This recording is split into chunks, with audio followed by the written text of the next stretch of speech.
Hello, everyone, and welcome to the League One Lowdown podcast here on the Debt Network. My name is Sam, and I'm once again joined by Callum. Good evening, Callum. Good evening, Sam. How are we? Very good, my friend. Very good. So we've had a bumper action of in League One this week. We've had games on Saturday, which Sev and Jamie covered. Then we had games on Tuesday night, which we are now going to cover, as well as looking ahead to this weekend's games. But before we go anywhere, we've got our old prediction league shenanigans that's happening, which has all of a sudden very quickly heated up. It's pretty good, isn't it? Pretty good. So, as of last week, I was 6 points behind you, Callum, with a score of 43 to me, 49 to yourself. On Saturday, I got 12 points to your 5. You had a bit of a stinker by your standards. Bit of a shocker, yeah. Then on Tuesday, as we didn't do a pod, I tweeted out on the X account. If you want to make sure you follow us, it's scrolling along the bottom. We put the scores out. And Callum, you did rather well last night. You got a couple of correct outcomes, which gave you 12 points. Unfortunately, you also did as well. I also did okay. I got 11 points, which means scores on the doors after the 2 match weeks. I'm on 66 points. And you are also on 66 points. It's the devil. The devil has risen. 6-6-6-6. So it's all of a sudden gone from being extremely one-sided to really competitive. And it adds pressure on us every week to get these predictions right, because there is... we need to come up with some sort of punishment at the end of the season. I'm sure we can think of something. There's got to be something. Just something that doesn't jeopardise either of our careers. And I think maybe we'll be all right. if I win, you have to buy an Orient shirt in the sales. Yes. And if you win, I buy a Lincoln City shirt, and we have to wear them on the season review podcast at the end of the season. Yes. No, I can allow that. Okay. Yeah, that'll be fine. And they'll be in the sales by the end of the season. So we won't spend 60 I was going to say, I don't want to spend 60 quid on a Leyton Orient shirt. We'll be buying 20 quid shirts from the club shop, but we're keeping revenue streams going for each of other's football clubs. So Invest in your football clubs after the news from Lincoln City today of a £3 million projected loss for the year. Invest in your football clubs, people.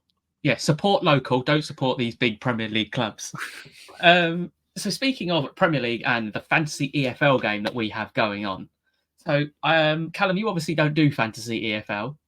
But if you want to join our league, there is a link on our X page to the League One Lowdown League. If you don't have it, just give us a tweet and I'll send it over to you.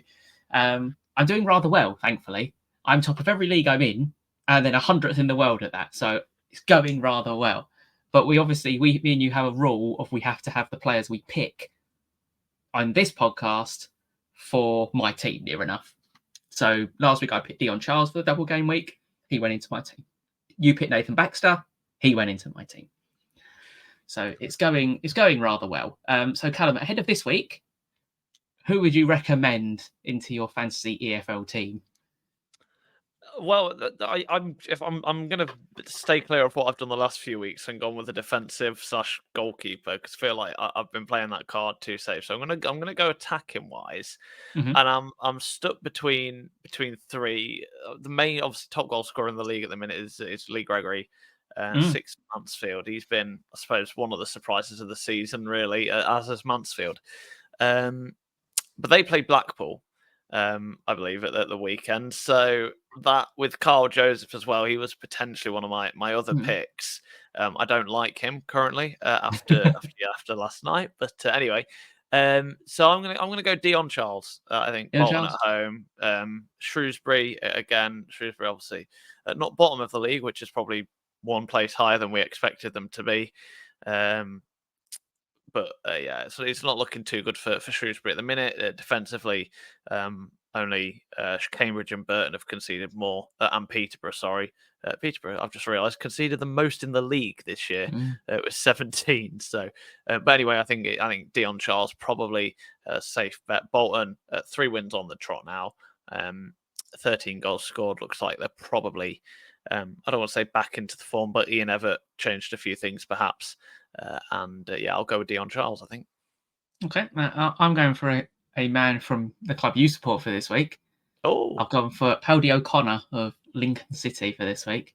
Mainly because I've watched Orient the past few weeks, and I have now nicknamed us an areas team. We get into areas, we don't cross it, or we wait, or are incredibly wasteful.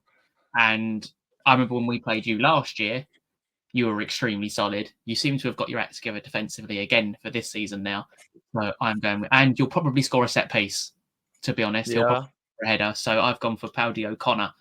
The only reason the only thing I'd say against that is Jackson is suspended, and when there's a change to that back three, I get very worried. So with Hamer coming, I know he scored last night, but I get very worried when it's not the same back three. So I'd say you're kind of going out on a whim there with O'Connor, but we'll see. We'll see. Something different. Got to keep it fresh. Otherwise, Yeah. we'll just be all picking Bolton players every week at the moment. That's valid, yeah. Or Birmingham. Oh, but yeah, Alfie May, James Stansfield every week.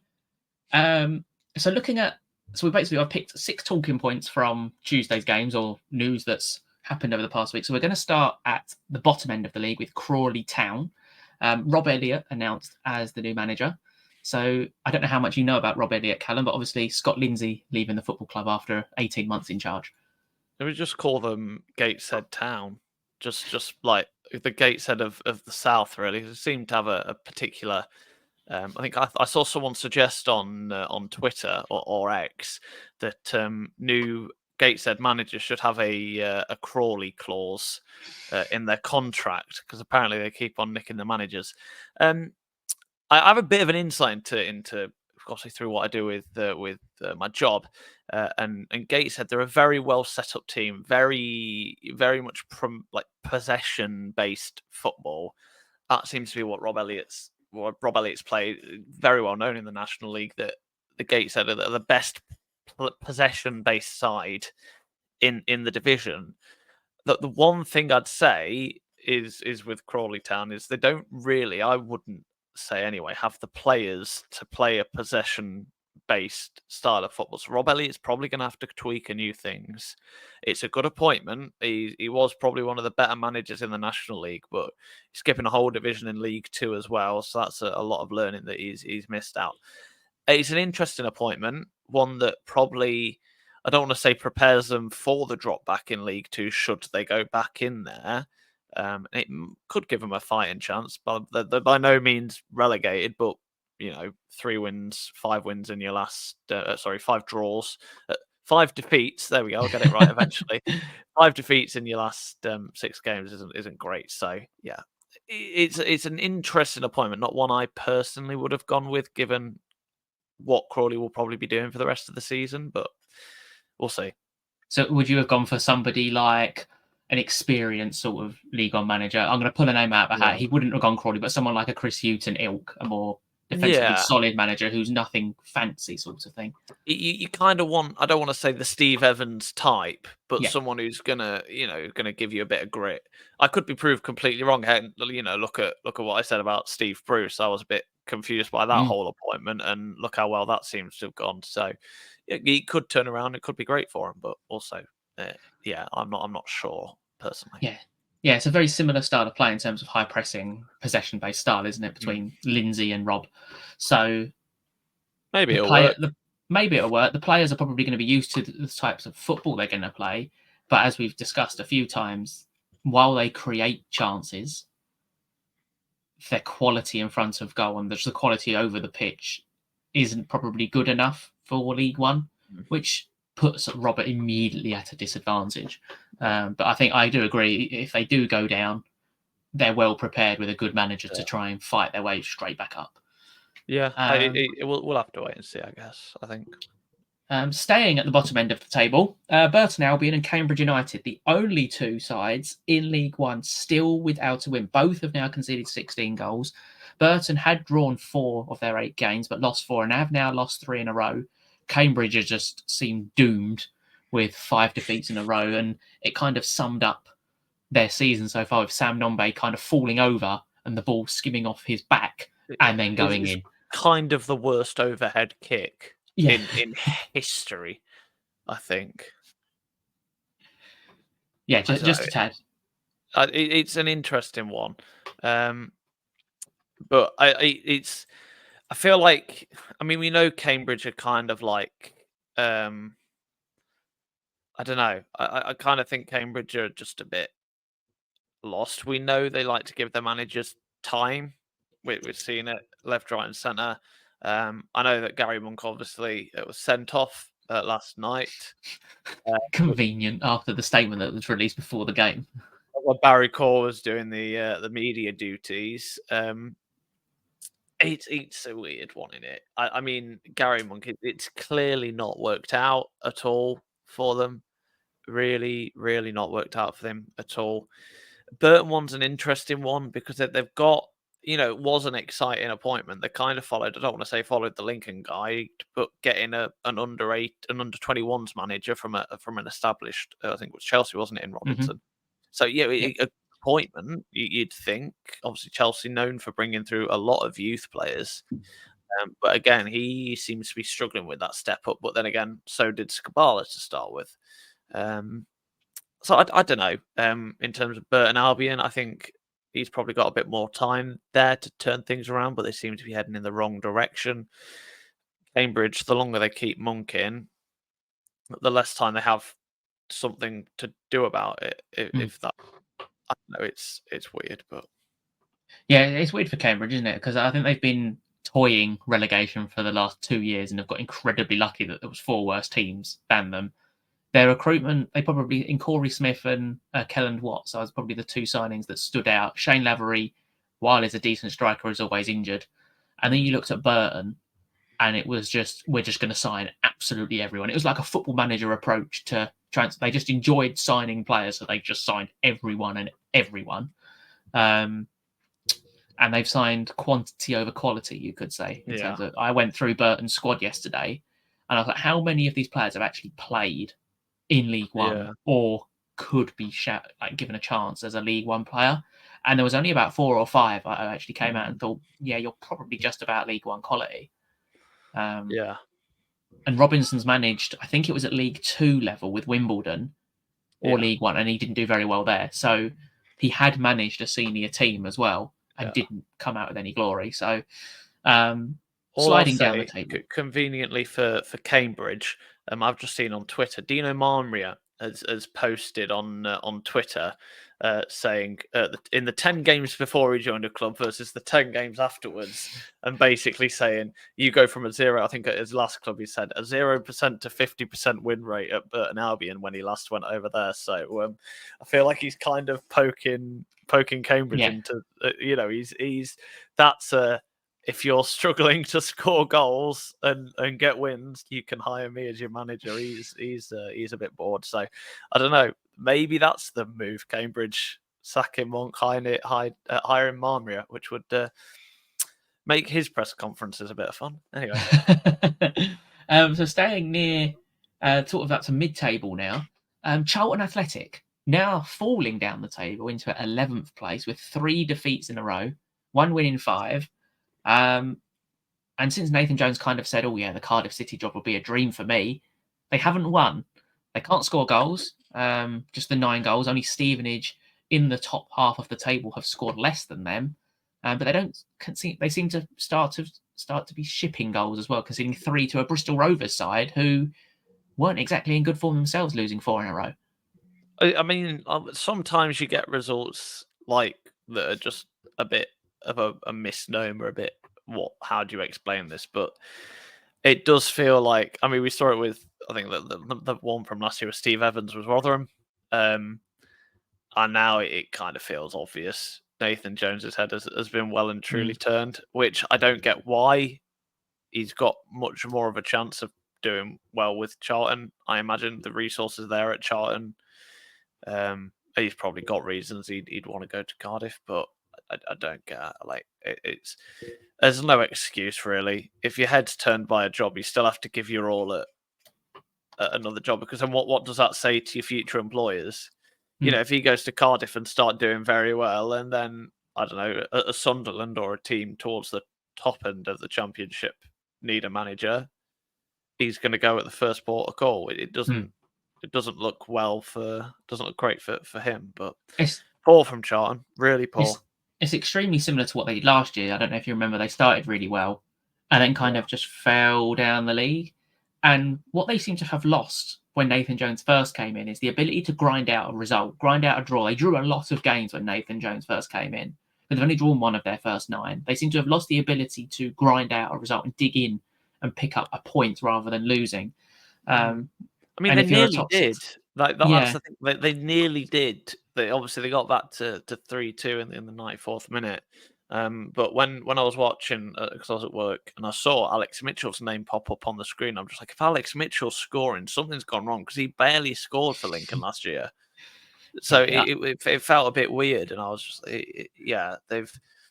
I don't know what it is about there, but all I'm saying, Alex Mitchell, is look at who's higher up in the table. You chose the wrong club, my friend. there's a theme to that with certain players leaving and stuff like that. So we're going to continue our climb up the table, moving to 4th place Lincoln City. So I'll let you take the reins with this one, Callum. It was a great game. Adam Jackson, I think it was a bit stupid. I think I've heard a lot of people saying he needs to go back into the dressing room and apologise to the players because it was a bit stupid. And I'll admit, I said when Tom Hamer came on the pitch, I said, "No, we've definitely lost," because he's like, he's a good centre back, but he's not done anything remarkable for Lincoln City. He's not a first. He's definitely not one of our regular centre backs. So, the one thing I will say is that obviously that Blackpool goal. I don't know if you've seen it, Sam, but the assist for the assist is offside by about 2 yards. Yeah, I did see and the linesman who is in line has just completely missed it. But then I will say that Lincoln wouldn't have scored their goal if Blackpool hadn't have scored theirs.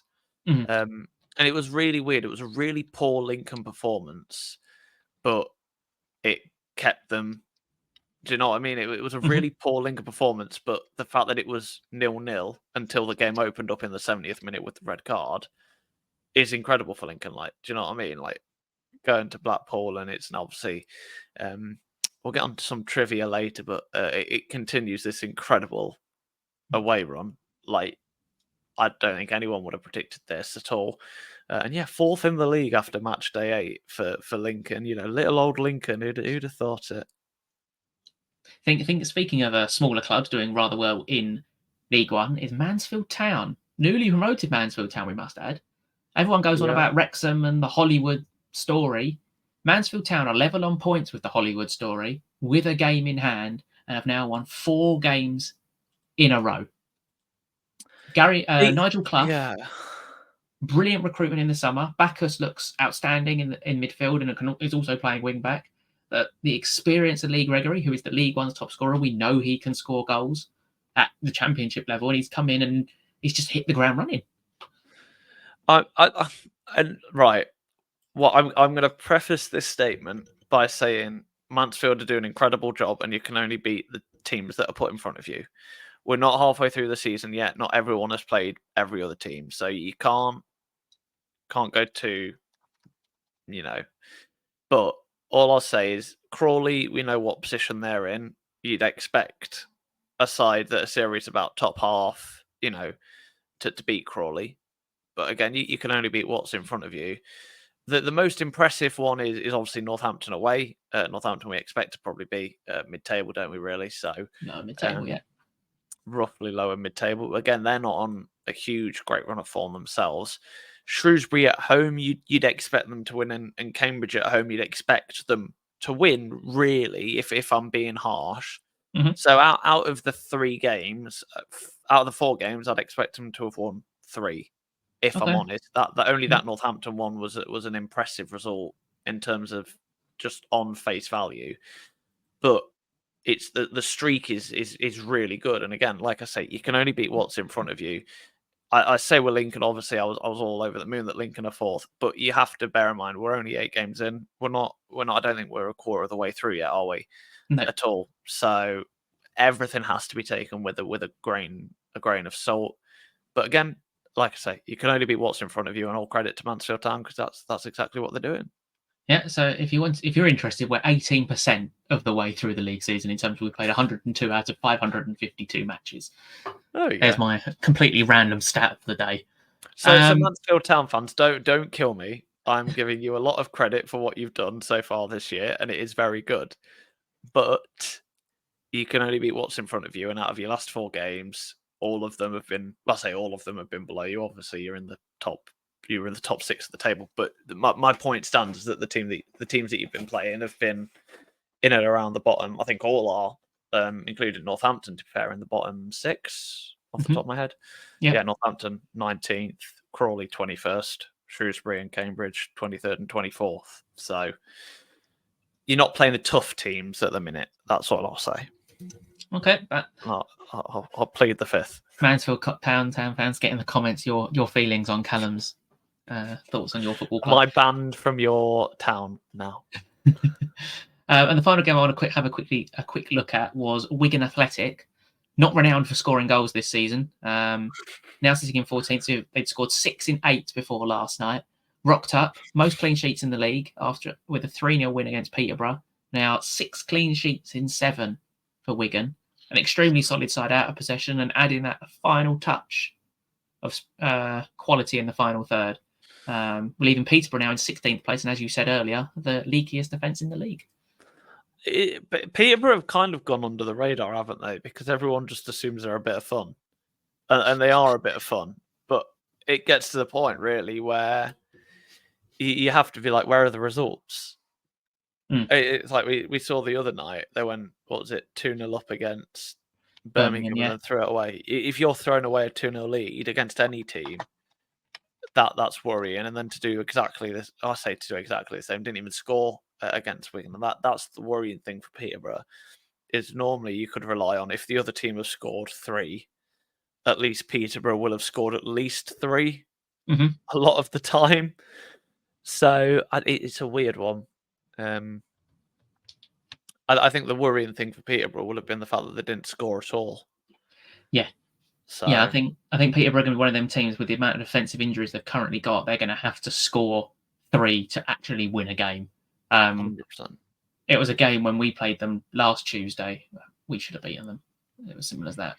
It's worrying for them because I always associate them with being a bit of a yo-yo between League One and the Championship. And if they're, again, like we say, obviously everything's still a pinch of salt, only 18% of the way through the year. But if you're 16th at that point, I mean, we know all the pressure that Steve Evans has been under. Darren Ferguson seems to have avoided a lot of scrutiny.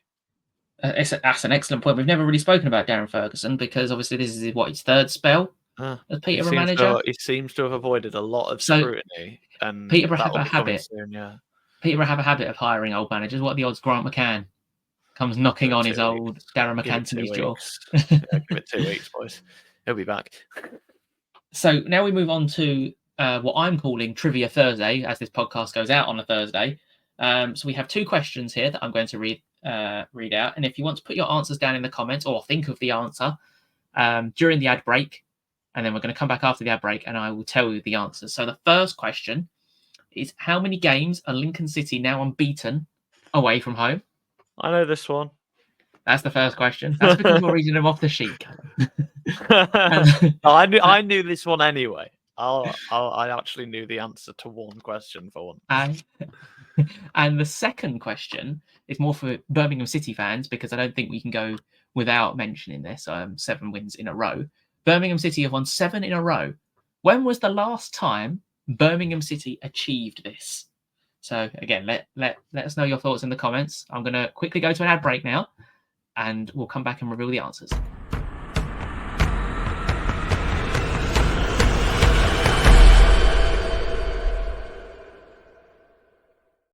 I mean, that is a snazzy new graphic for the ad break there.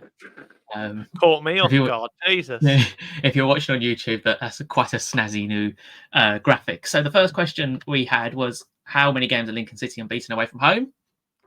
Callum? It is 14, only 14. Level with Manchester City in the league. And there you go. The second question we had was, Birmingham City have won 7 in a row. When was the last time they achieved this? Your nan might have been alive. 1946. Yes, 1946 was the last time. This is according to a website that I've used called Birmingham Stats or something like that. So that's where I've got it from. So blame them if it's wrong and not me. We can blame the internet sometimes. So we're moving on to now the preview part of the episode. Because of the midweek fixtures, we're going to take a different approach, with it also being an international break next weekend, which I will rant about again next week. Next week. So we're going to go through all 12 fixtures today. I've got a list of about 3 stats for each game. We'll then do our normal scores, and then we'll see roughly where we end up with timings. So the first game, Callum, you wanted to discuss this one. Huddersfield versus Barnsley. Yeah, it's an interesting one, isn't it? Huddersfield have really slipped down the table. Four defeats in a row, and we keep on kind of waiting for them to kick back into the gear that they were, right? Because they were, everyone was like, Jesus Lord above, they're like, Huddersfield have really gone under the radar this summer. What's gone on? And now they just seem to be flopping. So a huge game for them at home. You'd like to think the fans would get behind them. But Barnsley, they seem to be one of the form sides. They kind of slipped back into that 5th to 7th place that was so key for them last year, where they spent pretty much all of last year. So an interesting one. Barnsley, who are kind of stalling, and Huddersfield, who have completely stalled, and probably in reverse. So a key game for one of these sides to try and get a bit of momentum, I think. Yep, I would agree. I think I've mentioned it on the season preview we did maybe 2 months ago now, and I was worried about Huddersfield didn't overhaul their squad enough in terms of, as soon as they get a run of maybe losing 1 or 2, maybe that negative mentality from last year and the year before that comes back, because there wasn't a massive overhaul to their squad. Yes, they signed good players, Lasse Sorensen, Mikael Miller. There was one other, Herbie Kane, as well. But there is still a negative mentality within that club, I still feel.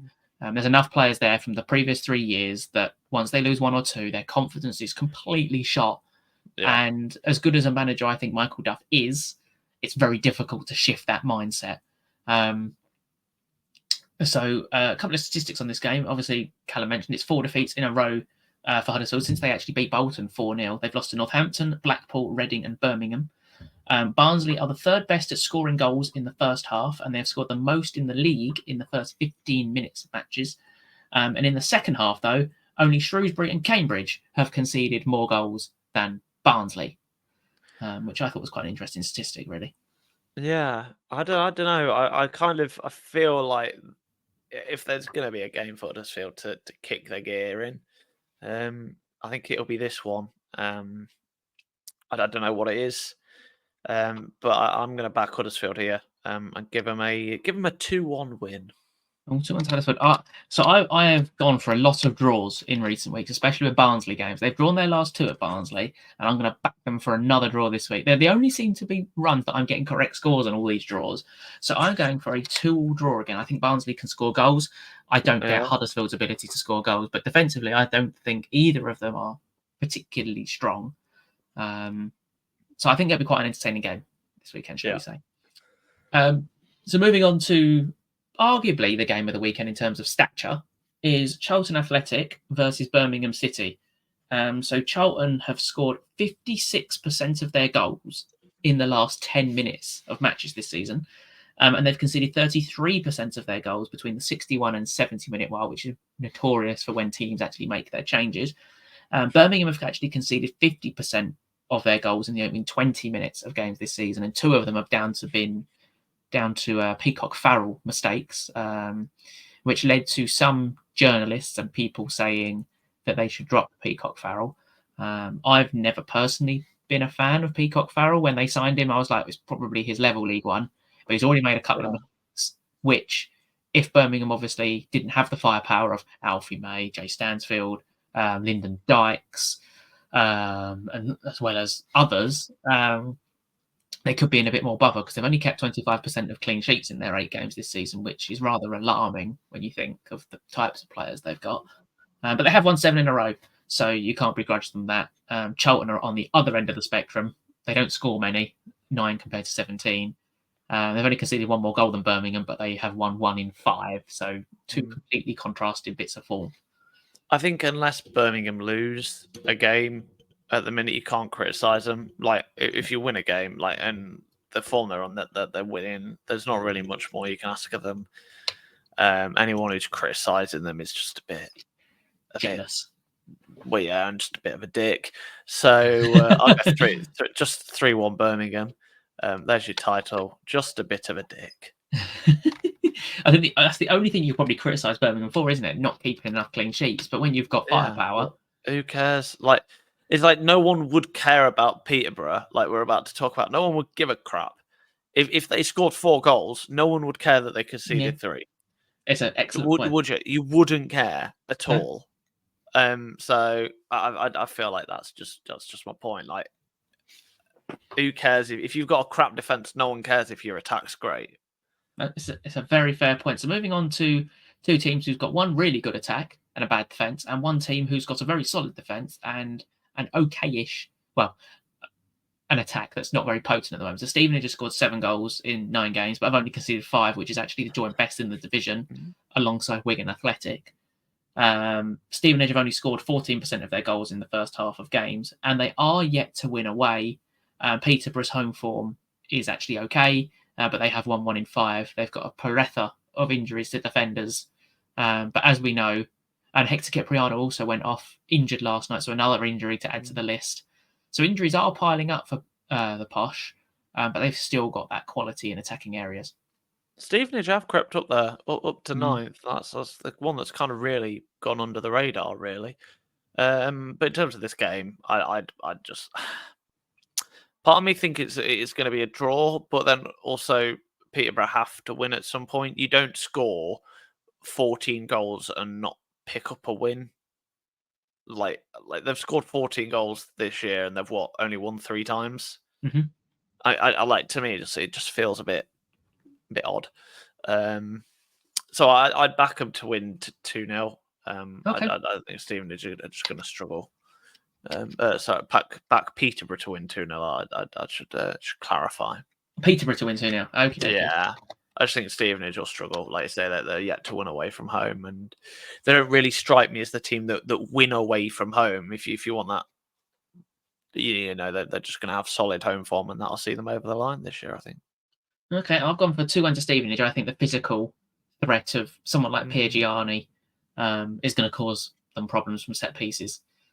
So that could also be a pick for your fantasy EFL team if you want a centre half to score. I think the Pidge at centre half will also score. So moving on to the next game, it's a very in-form Wycombe Wanderers versus Crawley Town. Wycombe still are the only team in the league to score 2 in every single league game, continuing that trend. Still doing it, Jesus. They're still doing it, sitting in 8th place now, 16 goals scored, 13 conceded. They've actually scored 7 times in the last 15 minutes of matches as well, Wycombe, this season. Crawley sits 2nd in average possession, but 23rd in expected goals, and the league's lowest scorers, and 5th in XG conceded. So every stat that you could possibly think that is actually quite useful to you, you're not doing very well in. All I'm saying, there is one scoreline that is written all over this game, right? Which inevitably means it won't be this scoreline, right? All the stats suggest Crawley have lost their last 2 games 2-0. Yeah. Lost 2-0 to Bolton, lost 2-0 last night to Mansfield Town. Wycombe have scored 2 in every single game. I'm going for it. I'm not taking the risk. 2-0 Wycombe. Okay. I'm not taking the risk. It's too obvious. I'm going to 3-1 to Wycombe. I think Wycombe look an incredibly good side. But they only score 2 goals, Sam. They do only score 2 goals, but it's literally perfect 2 goals a game as well, isn't it? 16 goals in 8 games. It's 16 goals in 8 games, and I was like, it's too perfect. The record's got to give at some point, so I'm going 3-1. And poor old Rob Elliott might not get off to the start he may have wished. I saw a comment last week of Crawley are actually quite in form in terms of statistics, but I've just read out a couple of statistics that kind of disregards that. And even if you create chances and you're not scoring, you can make any side look in form, can't you? Stats can tell you whatever they want. And stats are only in proportion of if you watch the game, like they don't class. You could have a 3-on-1 attack, and that's not classed as an expected goal. It's just classed as an entry into a final third, and that's it. Yeah. So, moving on to Exeter City versus Cambridge. Now, Exeter, I think, are another team that have gone quietly under the radar. They're not explosive. They don't score many goals, but another side that's extremely solid. 4 clean sheets in their last 5 for Exeter. They shouldn't have had a clean sheet on Tuesday, but Joe Whitworth showing what a good goalkeeper he is with a couple of masterful saves. But playing a Cambridge side who look devoid of ideas, devoid of confidence. The fans have had enough. Gary Monk wasn't going to do a press conference, then was going to do a press conference, and then got sent off anyway, so didn't do the post-match. It's all a bit of a mess here, there, and everywhere for Cambridge at the moment. You just wonder, when will their first win be? I'm looking at the fixtures in front of me. I don't know if that Birmingham game has been called off because of international fixtures. If it has, I believe it has, yeah. Then that would be perfect, right? Let Gary Monk lose this weekend and then sack him. It has that written all over it. Because Gary Monk is as hopeless as a monk in a monastery when the Vikings were raiding. He is hopeless. I wanted it to work for him because he seems like a lovely bloke, but he has not got a Scooby-Doo what is going on at that club, right? He does not have a clue. And I'm not, it might be the players are just not up to League One quality, and that's okay. But they just don't care at the minute. They just look a bit flat, don't they? Like, if you're a team that's going to go down with a fight, they're not high in pressures or it's called pressures where they sprint to close near enough down someone. They don't really have an identity of some sort. And he's been there since March, I believe it was. February, March. He's still only won 2 games. So he's got to be running on this game and then hope they don't sack him during an international break. But with the amount of international breaks, it's a bit more likely this year. I mean, I've only had a quick look. So this stat might need verifying, but they've not scored first. That wouldn't be a surprising stat. Cambridge haven't scored first. They're always chasing games. Whenever they've got something from a game, it's because they've come from behind. And I just from the quick look that I've had as we've been talking, so it just doesn't strike me with a lot of confidence, if I'm honest. Exeter, I think I'll give it them 2-0. Gary Monk, he won't do he might do the press conference, but it wouldn't surprise me if he didn't, and he'll say goodbye at the end of this week. He's probably already packed up his office, bless him. Yeah, I've gone for a 1-0 win to Exeter City in this one. I think they don't score many. I think that's just kind of the perfect result for both teams. Near enough. Grand. So moving on to Mansfield Town versus Blackpool. Steve Bruce. We all criticised the appointment, thinking he's a little bit of a dinosaur, shall we say. But has turned the table. He's still unbeaten in the league. Only defeat was to Sheffield Wednesday in the Cup. But an in-form Mansfield side, as we mentioned earlier. We've discussed Mansfield with 4 wins in a row. Lee Gregory is the league's top scorer. Blackpool now gone from being in the relegation zone when Steve Bruce took over to sitting in the playoff places in 6th place, scoring set pieces for fun. And as you mentioned earlier, there's one man a bit rejuvenated by the appointment of Steve Bruce, is Carl Joseph. He seems all right, does Joseph. The one thing I will say about their performance, I failed to mention it earlier, they were a little bit wasteful. They were all over Lincoln for the whole game. Lincoln defensively weren't great, and they only managed the 1 goal, and that was only once Lincoln went down to 10 men and weren't organised for about 5 minutes, which, fair enough, you took the opportunity. But they can't afford to be that wasteful very often. It's a tough test, really. Blackpool away from home have been decent. They beat obviously Huddersfield and Charlton away from home, both with 2 goals in that one. Would have been 2-0 wins as well if Barry hadn't scored in the 96th minute for Charlton. So yeah, I kind of back Blackpool here. I think I'll go 2-1 to the Tangerines. That's providing that they're not wasteful in front of goal like they were against Lincoln, because we all know how tough League One is. I feel like it's the most said phrase in press conference interviews this year, because I've heard it every single one that I've listened to. There's no easy games in this division. Of course there's not. It's the EFL. There's no such thing as an easy game unless you're Manchester City, right? Yeah. So yeah, 2-1. I've matched your score. I think 2-1 is Get in. a respectable scoreline for that game. Moving on to arguably the most boring game of the weekend, which may infuriate some fans, is Burton Albion versus Bristol Rovers. Bristol Rovers obviously got an incredibly impressive 3-2 victory, and a much needed victory, shall we say, against Charlton Athletic, because I think some pressure was heaping on Matt Taylor with 4 defeats in a row. But they face a winless Burton Albion side. Bristol Rovers actually have the highest XG conceded in the league, if that's any consolation for Burton, that they're going to get some chances. Yeah, the frustrating thing about Burton is, though, they're just...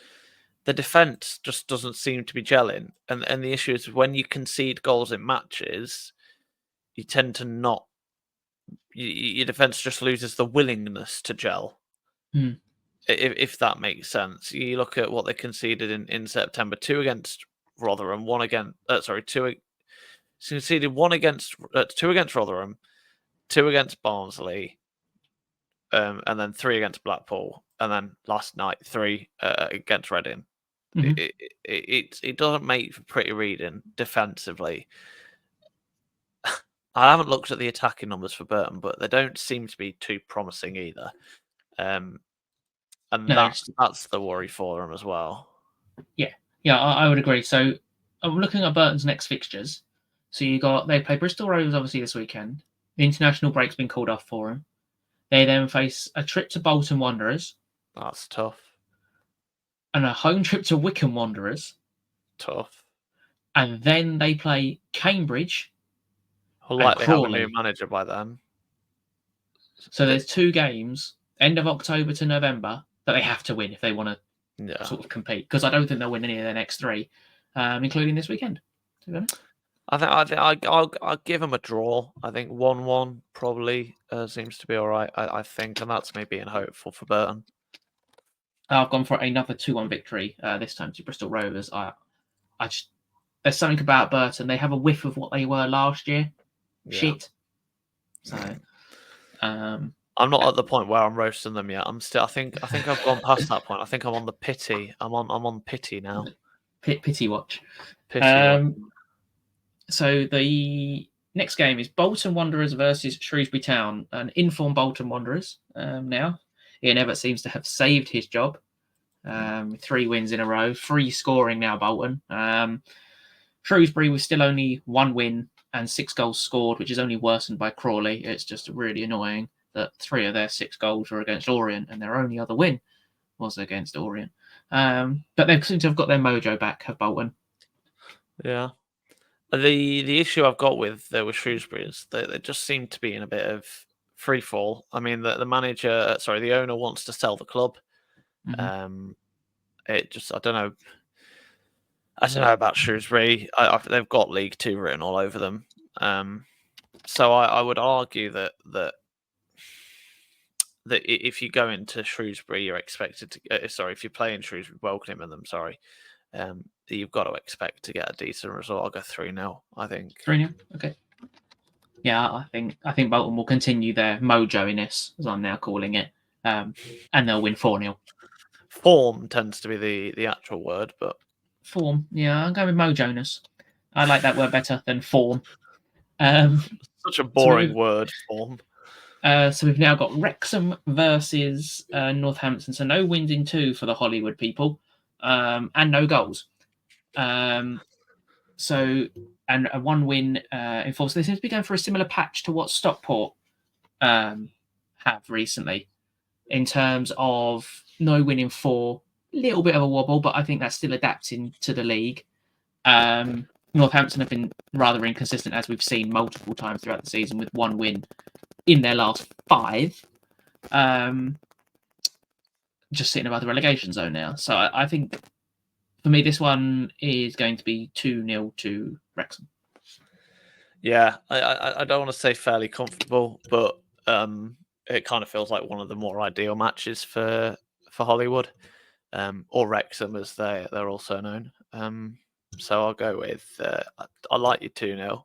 So I'll match it. I'll go 2-0 as well.